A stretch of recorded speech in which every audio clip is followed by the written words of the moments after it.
The East Asian Seas Congress is one of the major outcomes of a decade of regional efforts by 12 countries.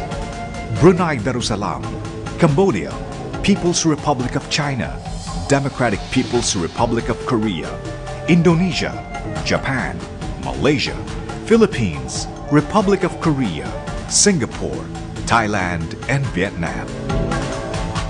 Bordering a semi-enclosed, geologically unique international water system, these countries foster a dynamic ecological, political, economic, and cultural relationship. As they share the same waters and its abundance, and, inevitably, the same problems and threats.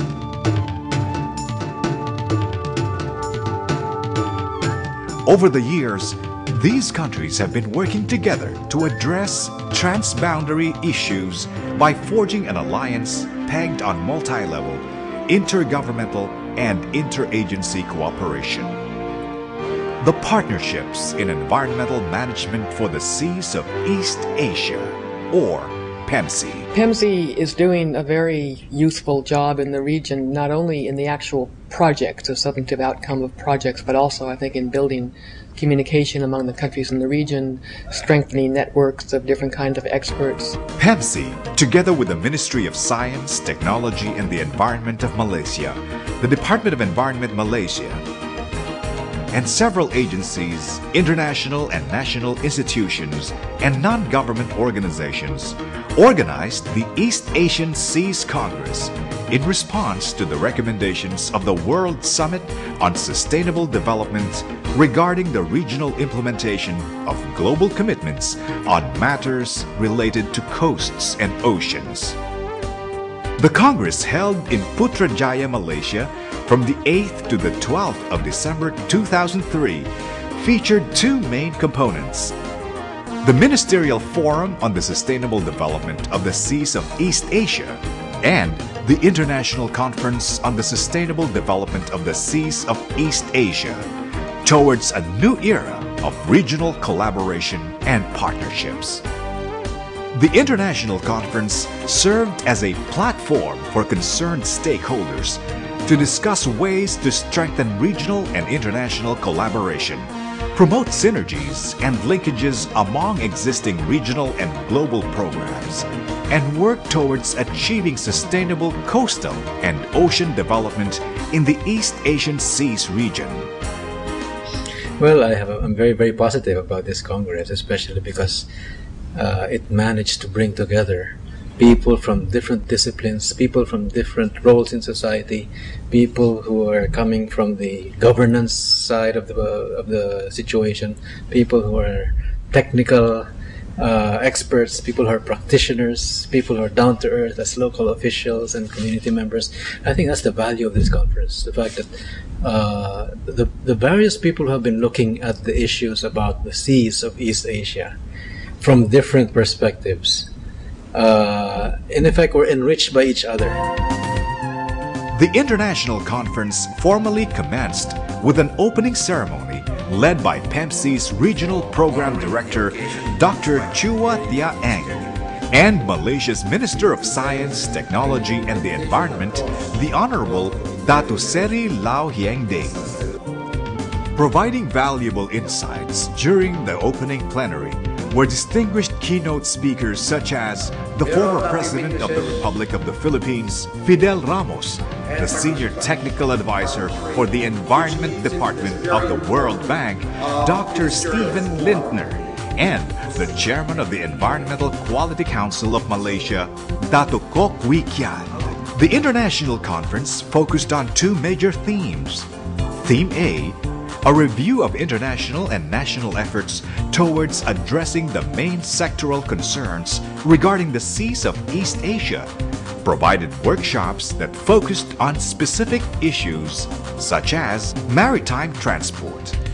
This examined the safety and environmental challenges related to shipping and discussed the implementation of international environmental instruments at national and regional levels and other initiatives to promote safe and efficient maritime transport. The workshop on land-based pollution looked into the management of wastes coming from land-based sources and the efforts being done on the national and regional levels to prevent the destruction of coastal and marine ecosystems. The Fisheries and Aquaculture Workshop tackled issues on food security and the progress being made on the implementation of international agreements regarding sustainable fisheries.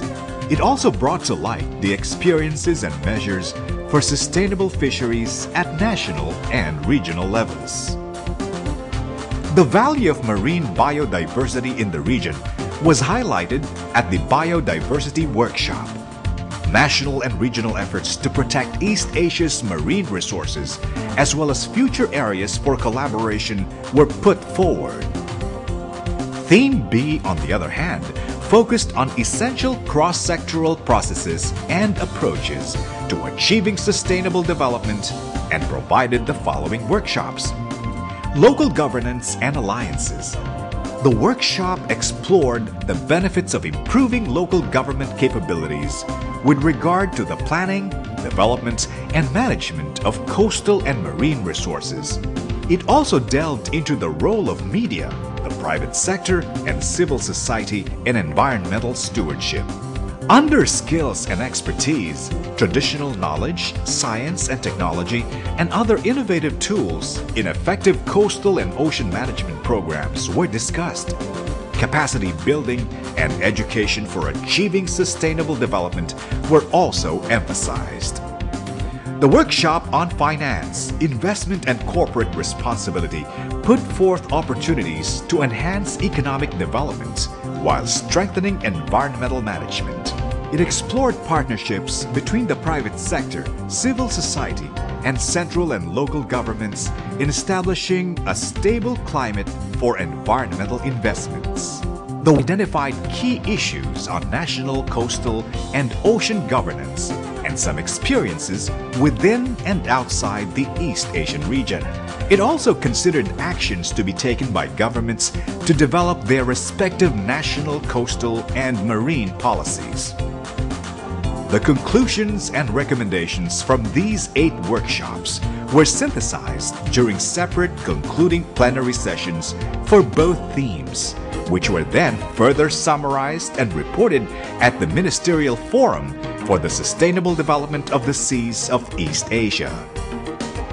The Ministerial Forum was an unprecedented event where ministers and representatives of the 12 participating countries came together to pledge an enduring commitment to ensure the welfare of their shared seas. This significant partnership was further concretized through the signing of the Putrajaya Declaration of Regional Cooperation for the Sustainable Development of the Seas of East Asia. During this momentous gathering, ministers adopted a common framework of integrated and holistic actions and approaches for the seas of the region, known as the Sustainable Development Strategy for the Seas of East Asia, or SDSC. We are gathered here today to adopt the Sustainable Development Strategy for the Seas of East Asia, for which we have all contributed in its formulation and implementation. IMO fully supports this strategy. It is an important event politically for the whole world, for regional cooperation. So if the countries here, where this has been a contentious issue for so many years, can develop a similar strategy, it just means that others can do as well. So that's where GF really needs to focus its attention then, is on these others that need to try to do the same thing that we've been supporting with PEMSEA. Adding relevance to the Congress were a series of concurrent side events, such as the second Senior Government Officials Meeting, the third forum of the Regional Network of Local Governments Implementing Integrated Coastal Management, the field trip, the Media Forum on Partnerships in Environmental Communication, the meeting of experts to identify requirements for scientific support for the seas of East Asia, and the exhibit and poster session. All these elements cohesively put together made possible one of the biggest and most significant international events for the welfare of the East Asian seas and its people. The East Asian Seas Congress is a testimony to the dynamic partnership that exists within and beyond the region. A partnership that should be nurtured and developed into actions to save and enrich the natural bounty of the sea, and ultimately improve the quality of people's lives.